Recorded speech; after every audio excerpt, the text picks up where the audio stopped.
Hi friends, welcome to Chennai food. இன்னைக்கு நம்ம சேனல்ல பாத்தீங்கன்னா ஃப்ரிட்ஜ் ஆர்கனைசேஷன் வீடியோ தான் பார்க்க போறீங்க. இது ரொம்ப பழைய ஃப்ரிட்ஜ். இத நான் எப்படி மெயின்टेन பண்றேன், என்ன ஆர்கனைஸ் பண்ணிருக்கேன் அத பத்தி தான் இன்னைக்கு வீடியோல பார்க்க போறோம். வாங்க பார்க்கலாம்.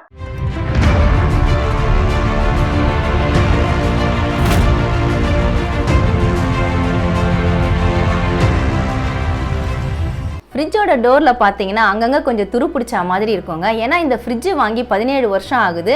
இந்த ஃப்ரிட்ஜை வாங்கும்போது பார்த்தீங்கன்னா டோரில் ஃபைபர் கோட்டிங் கொடுத்துருக்கிறதா சொல்லி தான் வாங்கினது. அப்போ பார்த்தீங்கன்னா சூப்பராக இருந்தது. இப்போ ரொம்ப நாள் ஆகிட்டதுனால அங்கங்கே கொஞ்சம் துரு பிடிச்ச மாதிரி இருக்குது. இது பிராண்டு பார்த்தீங்கன்னா கோத்ரேஜ் பிராண்டு தான் நான் வாங்கியிருக்கேன். 170 லிட்டர்ஸ் தான் நான் வாங்கியிருக்கேன். அடுத்ததாக ஃப்ரிட்ஜு மேலே பார்த்தீங்கன்னா நான் சில பொருட்கள்லாம் வச்சுருக்கேன். ஏன்னா ஃப்ரிட்ஜு வந்து எங்கள் வாசலுக்கு நேராக வெளியே பார்த்த மாதிரி இருக்கும். அது மேலே பார்த்தீங்கன்னா நான் ஃப்ளவர் வாஷ் வச்சுருக்கேன். ஏன்னா பார்க்குறதுக்கு அழகாக இருக்கும் அப்படிங்கிறதுக்காக. இன்னொரு விஷயம் என்னன்னு பார்த்தீங்கன்னா நான் கண்ணாடி டம்ளரில் லெமன் போட்டு வச்சுருக்கேங்க. இது எதுக்காகன்னு பார்த்தீங்கன்னா கண் திருஷ்டியை போக்குறதுக்காக நம்ம செய்யறது தான். இது என்னுடைய நம்பிக்கை, அதனால் நான் இதை செஞ்சுருக்கிறேன். அடுத்ததாக பக்கத்தில் இன்னொரு கிண்ணத்தில் பார்த்தீங்கன்னா நான் பூ போட்டு வச்சுருக்கேன். இது பார்க்குறதுக்கு அழகாக இருக்கும். ஏன்னா என்ட்ரன்ஸுக்கு நேராக ஃப்ரிட்ஜ் இருக்கிறதுனால இந்த மாதிரி நம்ம போட்டு வச்சுருக்கிறது பார்க்குறதுக்கு ரொம்பவே அழகாக இருக்கும். அதுக்காக தான் நான் போட்டு வச்சுருக்கேன். இந்த பூ பார்த்தீங்கன்னா கொஞ்சம் வாடி வதங்கி தாங்க போயிருக்கும். நான் எதுவுமே மாற்றலை, இன்னும் எதுவுமே க்ளீனும் பண்ணலை. மேலெல்லாம் கொஞ்சம் டஸ்ட்டாக தான் இருக்கும். சைடில் டோர் பார்த்தீங்கன்னா ரொம்பவே நல்லா இருக்குதுங்க. டோர் எந்த டேமேஜுமே ஆகலை. ஃப்ரண்ட் டோர் மட்டும் தான் கொஞ்சம் டேமேஜ் ஆன மாதிரி துரு பிடிச்ச மாதிரி இருக்கும். ரெண்டு சைடுமே பார்த்தீங்கன்னா அந்த பாடிலாம் நல்லாவே இருக்குது. எந்த துருவும் பிடிக்கல. பார்க்குறதுக்கு புதுசாக நல்லா இருக்குது. ஃப்ரிட்ஜு மேலே பார்த்தீங்கன்னா நாங்கள் வாழைப்பழம்லாம் வாங்கினா அங்கே தாங்க வைப்போம். ஏன்னா கை கட்டுற தூரத்துலேயே வைக்க முடியறதுனால அங்கே தான் நாங்கள் வச்சுப்போம். அதுக்கு அடுத்ததாக பார்த்தீங்கன்னா நான் டவல் போட்டு வச்சுருக்கேன். டவல் போட்டு வச்சுருக்கனால ஃப்ரிட்ஜோட டாப் கூட புதுசாக இருக்குது பாருங்கள். சுத்தமாக அழுக்கே ஆகலை. நம்ம ஃப்ளவர்லாம் வைக்கிறோம், தண்ணி டம்ளர்லாம் வைக்கிறோம். அதனால் இந்த மாதிரி டவல் யூஸ் பண்ணுறது ரொம்பவே நல்லது. நான் பாதி டவலை கட் பண்ணி ஸ்டிச் பண்ணி தான் மேலே போட்டு வச்சுருக்கேன். இப்போ ஃப்ரிட்ஜுக்குள்ளே என்னென்ன பொருள்லாம் வச்சுருக்கோன்றதை நம்ம பார்க்கலாங்க. ஃபஸ்ட்டு நான் டாப்பை காட்டுறேன். டாப்பில் பார்த்தீங்கன்னா இந்த ஃப்ரிட்ஜில் ஃப்ரீசர் தான் வரும். அப்போ பார்த்தீங்கன்னா ஃபோஸ்ட்டு ஃப்ரீலாம் கிடையாதுங்க. ஃப்ரீசரில் பார்த்தீங்கன்னா ஐஸ்லாம் ஃபார்ம் ஆகும். நம்ம தான் பட்டனை ப்ரெஸ் பண்ணி விட்டு அந்த ஐஸ் எல்லாத்தையும் நம்ம கிளியர் பண்ணணும். இப்போ இந்த ஃப்ரிட்ஜு பார்த்தீங்கன்னா இன்னும் கொஞ்சம் நேரத்தில் வெளியே போயிட போகுது. அதனால் நான் எதுவுமே க்ளீன் பண்ணலைங்க. நான் எப்படி வச்சுருக்கேனோ அதை அப்படியே நான் உங்களுக்கு ஓப்பன் பண்ணி காட்டியிருக்கேன். இப்போ ஃப்ரீசரில் எதுவுமே கிடையாது. நான் வெறும் 2 சாக்லேட் மட்டும் தான் போட்டு வச்சுருக்கேன். சாக்லேட்லாம் வெளியே வச்சா மெல்ட் ஆகிடுங்க. அதுக்காக தான் நான் ஃப்ரீசரில் போட்டு வச்சுருக்கேன். ஃப்ரீசர் பார்த்தீங்கன்னா ஒர்க் ஆகவே மாட்டேங்குது. கொஞ்ச நாளாகவே ஃப்ரீசர் ஒர்க் ஆகலை. அதனால தான் நம்மளுடைய சேனலில் நான் ஐஸ்கிரீம் வீடியோஸ், ஐஸ் வீடியோஸ் இதெல்லாம் கொடுக்க முடியறதில்ல. ரெகுலராக பார்க்குறவங்களுக்கு தெரியும் நான் அந்த வீடியோஸ்லாம் கொடுக்குறதே இல்லை அப்படின்னு சொல்லிட்டு. இந்த ஃப்ரிட்ஜை நான் கொடுத்துட்டு புது ஃப்ரிட்ஜ் வாங்க போகிறேங்க. இன்னும் கொஞ்சம் நேரத்தில் இந்த ஃப்ரிட்ஜ் பார்த்தீங்கன்னா வெளியே போயிடும். அதுக்கு முன்னாடி இதை வீடியோவாக எடுத்துடலாம் அப்படின்ட்டு தான் நான் கவர் பண்ணிகிட்ருக்கிறேன். ஃப்ரீசருக்கு கீழே பார்த்தீங்கன்னா ட்ரே வருது. அந்த ட்ரேயில் வந்து பால் கவர் மட்டும் தான் நாங்கள் வைப்போம். இந்த ட்ரே எதுக்காக அப்பெல்லாம் கொடுக்குறாங்கன்னு பார்த்தீங்கன்னா ஃப்ரீசரில் இருக்கக்கூடிய அந்த ஐஸ் கட்டிலாம் கரையும் பொழுது அந்த ட்ரேல விழுந்து தான் வெளிப்பக்கமாக வெளியே போயிடும். இது ஓல்டு ஃப்ரிட்ஜ் வச்சுருக்கிறவங்க எல்லாருக்குமே இது தெரியும். அடுத்ததாக பார்த்தீங்கன்னா இந்த ஃபஸ்ட்டு ரேக்கில் நான் காலிஃப்ளவர் வச்சுருக்கேங்க. இந்த காலிஃப்ளவரை நான் வெஜிடபிள் பாக்ஸில் வச்சேன்னா அது கருப்பாக புள்ளி விழுந்த மாதிரி ஆகிடும். அதுக்காக நான் ஸ்டாண்டில் எடுத்து வச்சுருக்கேன். ஏன்னா ஃப்ரிட்ஜோட கூலிங் வந்து ரொம்பவே கம்மியாக இருக்குது. ஃப்ரீசரும் ஒர்க் ஆக மாட்டேங்குது. அதனால தான் நான் ஸ்டாண்டில் எடுத்து வச்சுருக்கேன். அடுத்ததாக இந்த பாத்திரத்தில் பார்த்தீங்கன்னா நான் மாவு வச்சுருக்கேங்க. மாவு பார்த்தீங்கன்னா கொஞ்சம் தான் இருக்குது. நான் இன்னும் கிரைண்டர் போட்டு மாவு அரைக்கலை. புது ஃப்ரிட்ஜ் வந்ததுக்கு அப்புறமா தான் மாவு அரைச்சிட்டு ஸ்டோரேஜ் பண்ணலாம் அப்படின்னு நான் நினச்சிட்ருக்கிறேன். இருக்கிற இடத்துல இப்போ இருக்கிற பொருட்களை வச்சு நான் உங்களுக்கு அப்படியே காமிச்சிட்ருக்குறேங்க. எந்த அரேஞ்ச்மெண்ட்ஸும் நான் பண்ணலை, எந்த க்ளீனிங்கும் பண்ணலைங்க. ஏற்கனவே பண்ண க்ளீனிங் தான். இப்போ நான் புதுசாக எதுவுமே க்ளீனிங் பண்ணல. பால் கவர் வந்து நான் ஒரு நாளைக்கு 1/2 லிட்டர் பால் யூஸ் பண்ணுவேங்க. பாலை கட் பண்ணிவிட்டு தேவையானதை எடுத்துக்கிட்டு மீத இருக்கிற பாலை இந்த மாதிரி நான் கிண்ணத்தில் போட்டு வச்சுருவேன். இந்த டப்பாவில் நான் இஞ்சி பூண்டு பேஸ்ட் வச்சுருக்கேங்க. சிலதெல்லாம் நான் பிளாஸ்டிக் டப்பா தான் யூஸ் பண்ணிகிட்ருக்கிறேன். புது ஃப்ரிட்ஜ் வந்ததுக்கப்புறம் தான் நிறைய மாற்றலாம், அரேஞ்ச்மெண்ட் பண்ணலாம் அப்படின்னு நான் நினச்சிட்ருக்கிறேன். அடுத்ததாக நட்ஸ்லாம் கொஞ்சம் நான் உள்ளே வச்சுருக்கேங்க. இந்த வேர்க்கடலை, இந்த மாதிரி பட்டாணி, இந்த மாதிரி நட்ஸ் எல்லாம் நான் பாக்கெட்டோட அப்படியே வச்சுருக்கேன். இதெல்லாம் வெளியில் வச்சா சீக்கிரமாகவே பூச்சி வந்துடும். நம்ம ஃப்ரிட்ஜில் வைக்கும்பொழுது சீக்கிரம் பூச்சி வராது. அதனால் நான் அதெல்லாம் ஃப்ரிட்ஜில் போட்டு வச்சுருக்கேன். இவ்வளவு தாங்க ஃபஸ்ட் ரேக்கில் நான் வச்சுருக்கேன். அடுத்த செகண்ட் ரேக்கில் பார்த்தீங்கன்னா இது மீதம் இருக்கிற கொஞ்சம் குழம்பு அதை எடுத்து வச்சுருக்கிறேன். அதுக்கப்புறமா இன்னொரு டிஃபன் பாக்ஸில் பார்த்தீங்கன்னா பட்டாணி, ஃப்ரெஷ் பட்டாணியை வாங்கிட்டு அதை நான் சுத்தப்படுத்திட்டு நல்லா சால்ட் வாட்டரில் போட்டு அலசி சுத்தப்படுத்தி அதை ஈரெல்லாம் காய வச்சு அதுக்கப்புறமா நான் ஸ்டோரேஜ் பண்ணியிருக்கேங்க.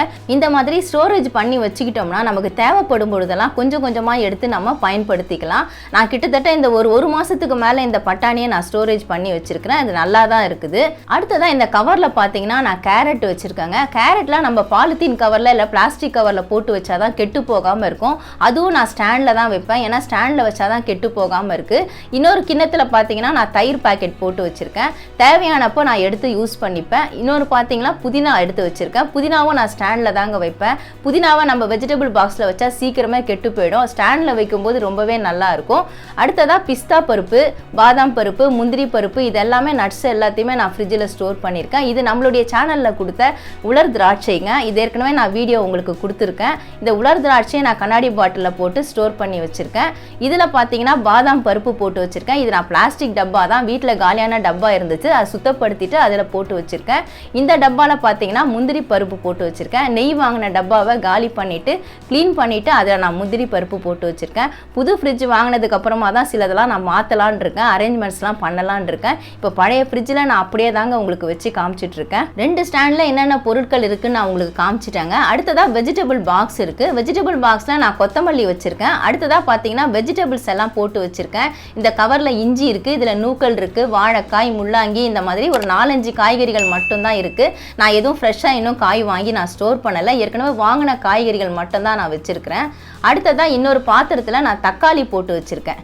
தக்காளி எப்போவுமே நான் இந்த மாதிரி பாத்திரத்தில் தாங்க போட்டு வைப்பேன், அப்போ தான் நமக்கு தக்காளி நெசங்காது கெட்டு போகாமலும் இருக்கும். அதனால் நான் ஒரு பழைய பாத்திரத்தில் தான் நான் போட்டு வச்சுருக்கேன். வெஜிடபிள் பாக்ஸோட மூடி பார்த்தீங்கன்னா கண்ணாடி மூடி தான் இருந்தது, அது உடஞ்சி போயிடுச்சு, அதனால் மூடி கிடையாது, இந்த மாதிரி ஓப்பனாகவே தான் இருக்குது. இவ்வளவு தாங்க நான் ஸ்டாண்டில் ஸ்டோர் பண்ணது. அடுத்ததாக பார்த்தீங்கன்னா நம்ம டோரில் இருக்கக்கூடிய பொருட்களை பார்க்க போகிறோம். டோரில் பார்த்தீங்கன்னா நான் பட்டர் வச்சுருக்கேங்க. பட்டர் நான் ஏற்கனவே யூஸ் பண்ணது தாங்க, இல்லை 1/3 தான் இருக்குது. நான் அப்படியே பாக்ஸில் போட்டு அப்படியே பேக்கிங்கோடு வச்சுருக்கேன். அடுத்ததாக சீஸ் வச்சுருக்கேன். சீஸ் நம்மளுடைய ரெசிபீஸ்க்கெலாம் யூஸ் பண்ணுறதுக்காக வாங்கினது, யூஸ் பண்ணிவிட்டு மீதம் இருக்கிறத நான் அப்படியே பாக்ஸில் போட்டு வச்சுருக்கேன். அதுக்கு அடுத்ததாக பார்த்தீங்கன்னா நான் குங்குமப்பூ போட்டு வச்சுருக்கேங்க. இந்த குங்குமப்பூ நமக்கு பாக்ஸில் போட்டு தான் அவங்க கொடுக்குறாங்க, அந்த பாக்ஸோடு நான் அப்படியே ஸ்டோர் பண்ணி வச்சுருக்கேன். அடுத்ததாக நான் சீஸ் லேயர் வச்சுருக்கேங்க. இந்த சீஸ் லேயர் நம்மளுடைய சேனலுக்காக நம்ம யூஸ் பண்ணிவிட்டு மீதி இருக்கிறத நான் வச்சுருக்கேன். மில்கி மிஸ்ட் தான் நான் வாங்கியிருக்கிறேன். அதுக்கப்புறமா பார்த்தீங்கன்னா கொப்பரை தேங்காய், இதுவும் நான் யூஸ் பண்ணிவிட்டு மீதம் இருக்கிறது தான் அப்படியே நான் பேக்கெட்டோடு வச்சுருக்கேங்க. இந்த மாதிரி நம்ம ஃப்ரிட்ஜில் வைக்கிறதுனால சீக்கிரம் கெட்டு போகாது, ரொம்ப நாளைக்கு இருக்கும். சுண்ணாம்பு டப்பா எப்போவுமே எங்கள் வீட்டில் இருக்கும், ஏதாவது அடிப்பட்டாலோ ஏதாவது பூச்சிக்கடி இருந்தாலும் டக்குன்னு நம்ம சுண்ணாம்பு பயன்படுத்தலாம், அதனால் நான் சுண்ணாம்பு எப்போவுமே நான் வச்சுருப்பேன். அடுத்ததாக கீழே இருக்கிற ரேக்கில் பார்த்தீங்கன்னா நான் இஞ்சி போட்டு வச்சுருக்கேங்க. இந்த டப்பாவில் பாக்கெட்டில் நான் இஞ்சி வச்சுப்பேன், தேவையான அளவு கொஞ்சமாக நான் டப்பாவில் போட்டு வச்சுப்பேன், நமக்கு அப்பப்போ அவசர தேவைக்கு அதை எடுத்துக்கலாம், அதுக்காக நான் இந்த மாதிரி வச்சுருக்கேன். அடுத்ததாக சாஸ் ஐட்டம்ஸ் எல்லாமே நான் வச்சுருக்கேங்க. சாஸ் ஐட்டம்ஸ் பார்த்தீங்கன்னா சில்லி சாஸ் வச்சுருக்கேன், இதெல்லாம் நம்மளுடைய ரெசிபீஸ்க்காக பயன்படுத்துறதுக்காக நான் வாங்கி வச்சுருக்கேன். அதுக்கு அடுத்ததாக பன்னீர் நம்ம பியூட்டி டிப்ஸ்க்கும் யூஸ் பண்ணலாம், வேறு ஏதாவது தேவைக்கும் பயன்படுத்தலாம், அதுக்காக நான் பன்னீர் அப்படியே பாட்டிலோடு வாங்கி வச்சுருக்கேன். இது டொமேட்டோ கெச்சப், இதுவும் நம்மளுடைய ரெசிபீஸ்க்காக நான் வாங்கி வச்சுருக்கேன். இன்னொரு பாட்டில் பார்த்தீங்கன்னா மீதமாக கொஞ்சமாக டொமேட்டோ கெச்சப் இருக்குது, அதை அப்படியே யூஸ் பண்ணிக்கலாம், நான் அப்படியே பாட்டிலோடு அதை வச்சுருக்கேன். இந்த ரேக்கில் பார்த்தீங்கன்னா இவ்வளவு தாங்க இருக்குது. அடுத்ததாக கீழே இருக்கக்கூடிய ரேக்கில் பார்த்தீங்கன்னா சோயா சாஸ் வச்சுருக்கேன். இதுவும் நம்மளுடைய ரெசிபீஸ்க்காக தாங்க, நம்மளுடைய சேனலில் போடக்கூடிய ரெசிபீஸ்க்கு பயன்படுத்துறதுக்காக இந்த பொருட்கள்லாம் வாங்கி வச்சுருக்கேன். வினிகர் வாங்கி வச்சுருக்கேன். அதுக்கு அடுத்ததாக பார்த்தீங்கன்னா chilli sauce, red chilli sauce வாங்கி வச்சுருக்கேன். இது எல்லாமே நம்மளோட ரெசிபீஸ்க்காக நான் பயன்படுத்துறதுக்காக தான் வச்சுருக்கேன். இது தேன் வாங்கி வச்சுருக்காங்க, இந்த வெயிட் லாஸ் வீடியோஸ்லாம் கொடுக்கறதுக்கு இல்லை வேறு எதுக்காவது பயன்படுத்திக்கிறதுக்காக நான் தேன் வாங்கி வச்சுருக்கேன். இந்த டப்பாவில் பார்த்தீங்கன்னா பச்சை மிளகாய் போட்டு வச்சுருக்கேன். இந்த டப்பா எல்லாமே பழைய டப்பா தாங்க, நான் இன்னும் புதுசாக எதுவும் மாற்றலை. புது ஃப்ரிட்ஜ் வந்ததுக்கு அப்புறமா தான் எல்லாமே அரேஞ்ச்மெண்ட்ஸ் பண்ணணும், சிலதெல்லாம் மாற்றணும்னு நினச்சிட்ருக்கேன். இன்னொரு டப்பாவில் நான் கருவேப்பிலை போட்டு வச்சுருக்கேன். அவ்வளவுதாங்க, எங்களோட பழைய ஃப்ரிட்ஜில் இவ்வளவு தாங்க ஸ்டோரேஜ் பண்ணியிருக்கேன்.